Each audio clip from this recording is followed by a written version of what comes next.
કેમ છો વાલા વિદ્યાર્થી મિત્રો? ધોરણ 12ના એટલે કે એસએસસી બોર્ડના વિદ્યાર્થીઓ માટે ખૂબ મહત્ત્વનો ટૉપિક ગણી શકાય, એટલે કે ખૂબ મહત્ત્વનો વિષય, ને એમાંય ખાસ કરીને પ્રથમ પરીક્ષા 2025માં ઇંગ્લિશ વિષયના પ્રશ્ન પેપર કેવું હશે, કેવા કેવા પ્રશ્નો હશે. તો એના માટે વિકાસ પરીક્ષાલક્ષી એસાઇનમેન્ટ 2025 એક આખું આદર્શ પ્રશ્ન પેપર અને એનું સંપૂર્ણ સોલ્યુશન મિત્રો આપણે આ વિડીયો દ્વારા ચેક કરવાના છીએ. તમારા ક્લાસમાં અને તમારી આજુબાજુના દરેક વિદ્યાર્થીઓ કરતાં તમારે સૌથી વધારે માર્ક્સ પ્રાપ્ત કરવા માટે તમે આ ચેનલમાં નવા હો તો તમે ચેનલને સબસ્ક્રાઈબ કરી દેજો, કારણ કે આમાં શિક્ષણને લગતા વિડીયો છે અવશ્ય આવતા હોય છે જે તમારા અભ્યાસક્રમ માટે ખૂબ મહત્ત્વના અને ઉપયોગી થશે. તો મિત્રો જોઈએ આપણે આ વિભાગ એનું સોલ્યુશન અને કેવા કેવા પ્રશ્ન પૂછાય એ પહેલાં આ ઇંગ્લિશની સેકન્ડ લેંગ્વેજની અંદર મિત્રો આપણે જે આખું પેપરનું માળખું છે તેની સમજવાનો પૂરો પ્રયત્ન પહેલાં છે એ કરી લઈએ. કેવો વિભાગ કેટલા માર્કનો છે એ પૂછાવાનો છે અને કેવું આખું એનું પરિરૂપ છે. તો તમે જાણો છો કે અભ્યાસક્રમ છે તમારે યુનિટ 1થી 5 છે અને સપ્લિમેન્ટરી રીડર છે એ 1થી 10 સુધીમાં છે. તો એ માહિતી છે એ તમારી પાસે રહેલી છે. તો મિત્રો આપણે જોઈએ વિભાગ પ્રમાણે કેટલા માર્કનો પૂછાય છે, કઈ રીતનું છે.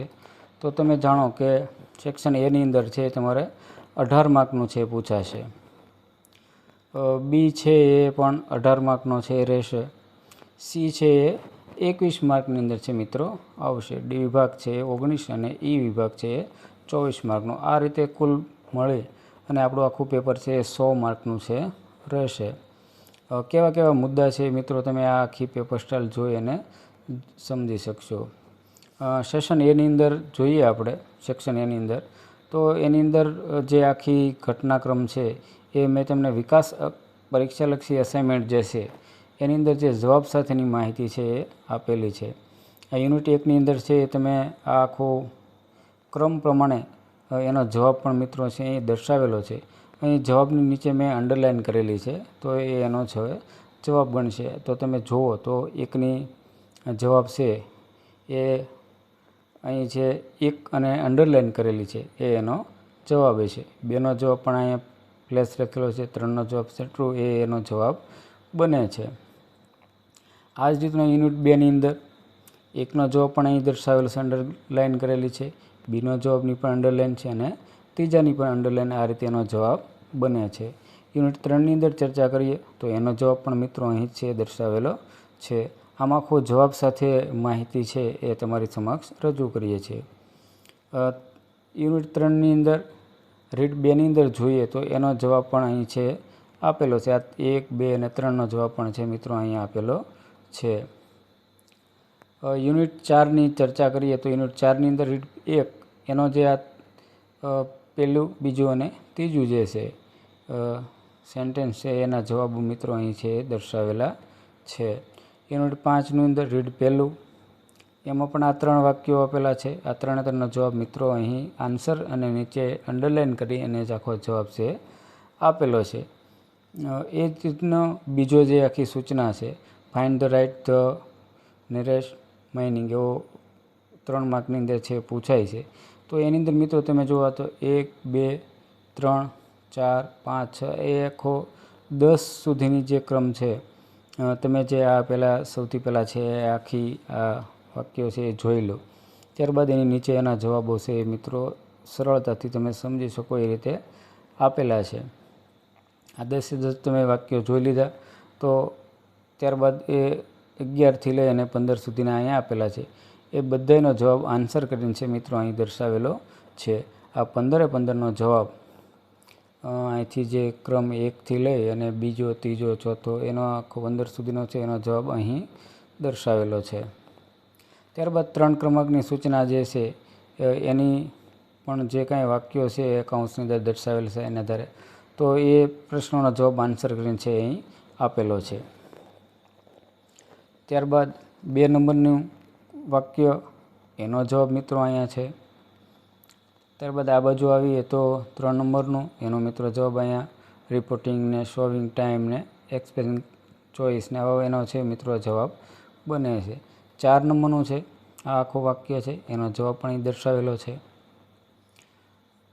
5 નંબરનું વાક્ય, એનો જવાબ મેં મિત્રો અહીં દર્શાવેલો. આ રીતે આખી જવાબ સાથેની માહિતી છે એમાં રહેલી છે.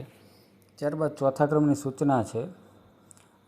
એનો મિત્રો તમારે ABCD એઓમાંથી જે સાચો જવાબ છે એ દર્શાવવાનો હોય છે. તમે જુઓ કે mister Pandit, why do publish love and respect mister Mehta so much. તો આ જે આખું જે વાક્ય છે એનો જવાબ આ તમે જુઓ તો ABCD એમાંથી એનો ડી જવાબ છે રહેશે. બીજું વાક્ય, એનો જવાબ બી. ત્રીજું વાક્ય, એનો જવાબ પણ બી આવશે.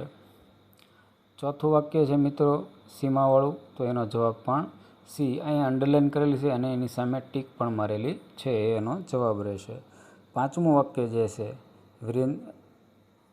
વિરેન્દ્રવાળું, તો એનો જવાબ મિત્રો અહીં આપેલો છે, એટલે કે એમાં જવાબમાં આવે છે સી. ત્યાર પછીનું વાક્ય જે છે છઠ્ઠું વાક્ય, એનો જવાબની અંદર સામે એ આવશે. 7ની સામે બી આવશે મિત્રો. 8નું વાક્ય છે એની સામે પણ સી જવાબ આવશે. 9ની સામે મિત્રો સી જવાબ રહેલો છે. 10માં એ. 11મા વાક્યની સામે પણ એ આવશે. ત્યારબાદ 12મું વાક્ય છે તેની સામે ડી જવાબ રહેલો છે. 13મું છે વાક્ય, એના જવાબની ચર્ચા કરીએ મિત્રો તો એની અંદર સી છે જવાબ આવશે. આ બાજુ જોઈએ તો 14મું વાક્ય છે એમાં સી. 15મું જે વાક્ય છે એમાં આવશે બી. આખું વાક્ય હું વાંચતો નથી, તમે છે નિરાતે વાંચી અને આ જોઈ લેજો, કારણ કે આપણે જવાબ સાથેની માહિતી છે. 16માં પણ બી અને 17માં એ. 18ની અંદર આવશે મિત્રો બી. આગળ વધીએ આપણે 19મું જે છે એમાં સી જવાબ છે અને 20ની અંદર ડી જવાબ આવે છે. તો આ રીતે આખા 20 વાક્યોનો જવાબ છે આપણે અંડરલાઇન કરી સામે ટીક મારી એનો જવાબ છે, અને આન્સર કરીને પણ આખો જવાબ છે અહીં આપેલો છે. ત્યાર પછી 5મા ક્રમની સૂચના છે, એમાં પણ એ જ રીતનું છે. તો પહેલાંની સામે બી આવશે, બીજાની સામે મિત્રો સી જવાબ આવશે. ત્રીજું જે વાક્ય છે એની સામે પણ સી જવાબ આવશે. ચોથું વાક્ય ઇંગ્લિશનું, એની સામે પણ સી જવાબ. 5ની સામે મિત્રો એ જવાબ આવશે. છઠ્ઠું વાક્ય જે છે એની સામે ડી જવાબ આવશે અને 7ની સામે પણ ડી જવાબ છે આવવાનો છે. 8મું જે છે તો એની સામે એનો બી જવાબ છે.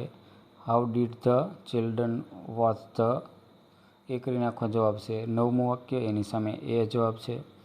10મા વાક્યમાં મિત્રો બી જવાબ છે. 11ની સામે પણ સી જવાબ છે આવશે. ત્યારબાદ 12મું, એમાં સી જવાબ રહેલો છે. 13મું જે વાક્ય છે એનો જવાબ પણ મિત્રો અહીં દર્શાવેલો છે, એટલે કે ડી છે એનો જવાબ છે. 14માં બી. 15માં પણ મિત્રો બી આવે છે. 16માં ડી છે. 17મું ચર્ચા કરીએ તો એમાં બી આવશે અને 18ની અંદર સી જવાબ છે આવવાનો છે. 19મું જે વાક્ય છે એની સામે સી જવાબ છે અને 20નું જે છે એની સામે પણ સી છે, અને આ 20નો મિત્રો અહીંયા જવાબ પણ છે દર્શાવેલો છે. તો આ રીતે આખું જે ઇંગ્લિશનું જે આખું પેપર હતું તે સમજવાનો આપણે પૂરો પ્રયત્ન મિત્રો કરેલો છે. જે જવાબ સાથે આપણે ABCDના જે અંડરલાઇન કરેલ છે, નીચે લીટા દોરેલા છે, તો એનો છે એ જવાબ બનશે. તો આ રીતે તમને પ્રથમ પરીક્ષાનો આ વિભાગ એનું જો સારો લાગ્યો હોય તો હવે મળીએ આપણે વિભાગ બીના વિડીયોમાં. ફરીવાર તમે નવા છો તો ચેનલને સબસ્ક્રાઈબ કરો, અન્ય વિદ્યાર્થી સુધી અવશ્ય પહોંચાડો, જેથી કરીને સૌથી પહેલાં તમારા સુધી આ વિડીયો આવતો રહે. દરેકને પરીક્ષાની શુભેચ્છાઓ, શુભકામનાઓ. હવે મળીએ આપણે વિભાગ બી સાથે, અને ત્યારબાદ દરેક વિભાગનું સોલ્યુશન છે આપણે કરવાનું છે. તો પરીક્ષાની દરેક વિદ્યાર્થી મિત્રોને ફરીવાર હાર્દિક શુભેચ્છાઓ.